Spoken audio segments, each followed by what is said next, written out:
Spirit of Haddonfield. So what's all the hype about?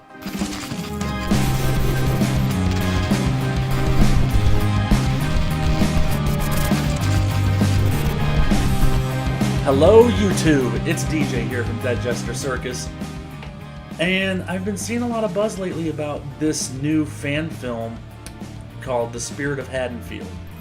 Now, I didn't plan on doing a video for this movie, but I see everybody and their friggin' grandmother talking about this thing. Some reviewers that I watch, like Dumb Drums, Cody Leach, and Dave McRae, they've all have seen this video. They've all shared their 2 cents. I am a very passionate Halloween fan, so I figured I'd give it a shot and see if it's any good. But if you haven't seen it or know what I'm talking about, here's a short clip right here.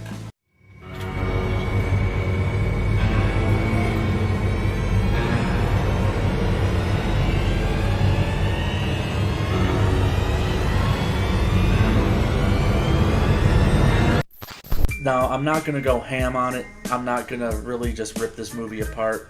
It's just a fan film. I understand how difficult it is to make these things.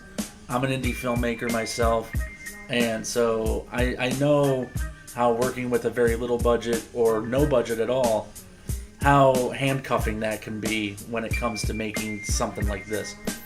But I believe this movie is overhyped, sadly.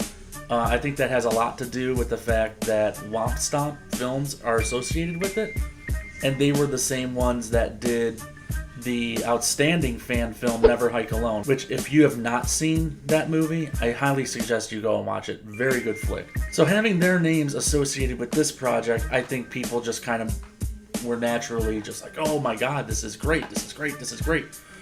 And for a fan film, it's not bad, but I don't think it's that great either. It's not on the same level as Never Hike Alone, and I think that has a lot to do with the fact I think it was a smaller production, and it's a different director. But like I said, I'm not going to rip this movie apart, and I do highly suggest anybody that's curious, go see it. I support fan films, but I will offer a couple of constructive criticisms of my own that I noticed when I was watching it.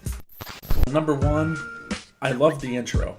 I thought the intro was great. It reminded me a lot of Halloween 4. The problem is when it zooms in on the jack-o'-lantern and then it kicks into the Halloween theme, the movie should have started right there. We don't need the Halloween theme. We know we're watching a Halloween fan film. We don't need 5 minutes of credits at the beginning of this movie and an additional 3 at the end. I think the intro up to the jack-o'-lantern was perfect. It was very atmospheric. It put me really in the mood for this movie. And then I think after that, the theme and the continued credits really undercut the beginning of this movie. Number 2, the color correction. I really like the desaturated look of the movie, but holy shit, that yellow filter, they could have split the difference on that. There's times where the concrete just looks like giant blobs of piss, but I understand you're trying to take the greens out, you're trying to make it look a little more fall. You can do that, and you can still leave greens in there, but you can tone it down. I like some of the shots inside the house, particularly the Steadicam work following Michael as he's going around. I'm not going to knock the closet scene. I know a lot of people do, but, you know, it's a fan film. If this was a movie that I would have paid for, yeah, I would have been ripping this a new asshole. But it's a fan film. I get it. You want to pay homage.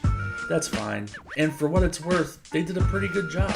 My only problem with it, though, is that I think we needed a reaction shot seeing what she sees after she stabs Michael. Because without that, we don't know if Michael has disappeared, if he's fallen to the floor, if he's dead, you know what. We just get her looking off frame, and that's it. We don't see what she sees, and I think that little bit of information is important.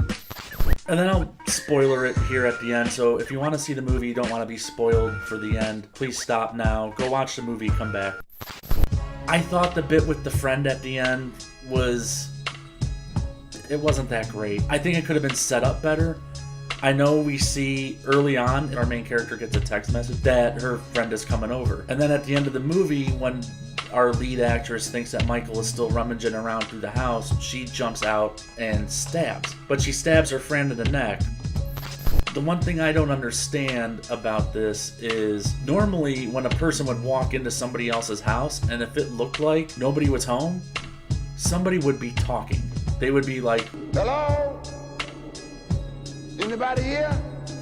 They wouldn't just be sneaking around the house. And I thought that setup, I just think it could have been executed much, much better. That has nothing to do with just filmmaking and low budget filmmaking. That's just writing.